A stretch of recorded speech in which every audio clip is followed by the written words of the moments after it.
இன்னைக்கு தமிழகத்தினுடைய மக்களுடைய ஒற்றை குரல், ஒரே ஒரு குரல், ஏதாவது பண்ணி இந்த திமுக ஆட்சியை வீட்டுக்கு அனுப்புங்க. ஏதாவது செய்த 2026க்கு மேல இவர்கள் ஆட்சியில் இருக்கக்கூடாது என்பதை மக்கள் எல்லா இடத்திலையும் சொல்றாங்க. முடிவெற்ற இடத்துல முடி திருத்துகின்ற அண்ணன் கடைக்கு போறீங்களா, அவர் சொல்றாரு. டீ கடைக்கு போய் டீ குடிக்கிறீங்களா, அந்த அண்ணன் சொல்றாரு. ஆட்டோ ஏறுறீங்களா, ஆட்டோக்கார அண்ணன் சொல்றாரு. தமிழகத்தில் எல்லா தரப்பட்ட மக்களும் மேலே இருந்து கீழே வரை 2026க்கு பிறகு திராவிட முன்னேற்ற கழகத்தினுடைய ஆட்சி நமக்கு வேண்டாம் என்கின்ற ஒற்றை கருத்துல முழு தமிழகமும் இருக்கிறது. இந்த யாத்திரையினுடைய வெற்றியும் கூட அதை பிரதிபலிக்கிறது.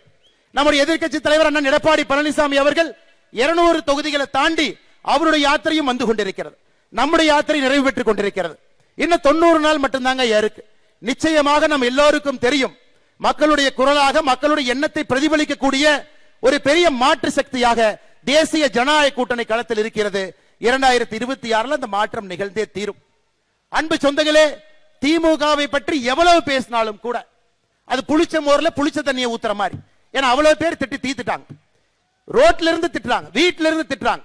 அதற்கு மேல புதுசா நான் என்ன பேச போறேன்? தலைவர்கள் எல்லோருமே பேசிட்டாங்க. சட்டம் ஒழுங்கு சந்தி சிரிக்கிறது. வீதியில ஒரு பெண் பாதுகாப்பாக, ஒரு சகோதரியோ தாயாரோ வீதியில எங்கேயுமே நடமாட முடியாது. ஏன்?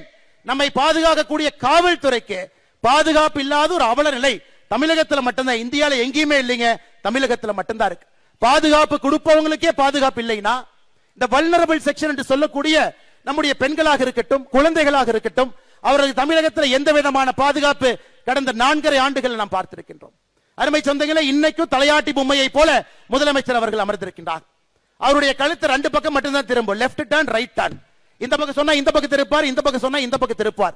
என்ன நடக்குதுன்னே தெரியாம ஒரு முதலமைச்சர் 4 ஆண்டு காலத்தை முழுமையாக காலம் கடத்தி இருக்கின்றார் என்றால் அது தமிழகத்தினுடைய முதலமைச்சர் உயர் திரு ஸ்டாலின் அவர்கள் மட்டும்தான். 4 ஆண்டுகளை தாண்டி என்ன நடக்குதுன்னே தெரியாம ஆட்சியில் உட்கார்ந்து இருக்கிறாங்க. அருமை சொந்தங்களை, இன்னைக்கு சொல்றாங்க பொங்கலுக்கு 3000 ரூபாய் கொடுத்துறோம். அவங்க பொங்கலுக்கு 3000 கொடுத்தோன்னே நாம் அப்படியே கியூ கட்டி நின்று அவருக்கு ஓட்டு போடுவோம் முதலமைச்சர் அவர்கள் அந்த ஏசி அறையில் நம்புறாங்க. அன்பு சொந்தங்களே, நம்முடைய திராவிட முன்னேற்ற கழகத்தினுடைய ஆட்சி வரும் பொழுது 2021 தமிழகத்தினுடைய ஒரு ரேஷன் கார்டின் மீது 2,04,000 ரூபாய் கடன் இருந்துச்சு. ஐயா, நான் திரும்பவும் சொல்றேங்க ஐயா, இதை குறிப்பாக நம்முடைய சகோதரிகள் தாய்மார்கள் கேட்டுக்கிறாங்க. 2021 திமுக ஆட்சி வந்த பொழுது ஒரு ரேஷன் அட்டையின் மீது இருந்த கடன் 2,04,000 ரூபாய். இன்னைக்கு 2025 ஜனவரி மாசத்துல இன்னைக்கு நாம் பேசக்கூடியது ஒரு ரேஷன் அட்டையின் மீது இருக்கக்கூடிய கடன் 4,54,000 ரூபாய். 2,04,000 ரூபாய் ரேஷன் அட்டையின் மீது இருந்த கடன் இன்னைக்கு 4,54,000. எவ்வளவு ஏத்திருக்கிறீங்க? 2,50,000 ரூபாய் ஒரு ரேஷன் அட்டையின் மீது ஒரு குடும்பத்தின் மீது கடனை ஏத்திட்டு பொங்கலுக்கு எவ்வளவு கொடுத்தீங்க? 2026 22 0 பொங்கலுக்கு 1 ரூபா கொடுக்கல. 2023 எவ்வளவு கொடுத்தீங்க? 1000 ரூபாய். 2024 எவ்வளவு கொடுத்தீங்க? 1000 ரூபாய்.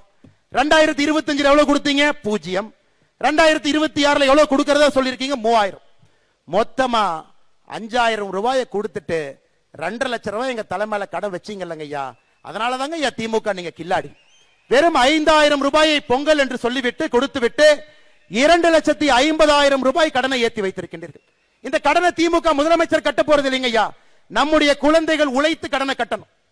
நம்முடைய பேர குழந்தைகள் வரை கடனை கட்டணும். 9,74,000 கோடி கடன்.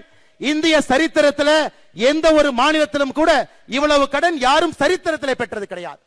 ஆட்சிக்கு வந்த பிறகு 5 லட்சம் கோடி ரூபாய் கடன் 4.5 ஆண்டுகள் வாங்கி இருக்கிறாங்க. என்ன பிரமாதம்! கடனை வாங்கி ஆட்சி நடத்திவிட்டு அந்த கடனிலையும் 60% வட்டியை கட்டுவதற்காக பயன்படுத்திவிட்டு என்ன தம்பட்டம் அடித்துக் கொண்டிருக்கின்றார்.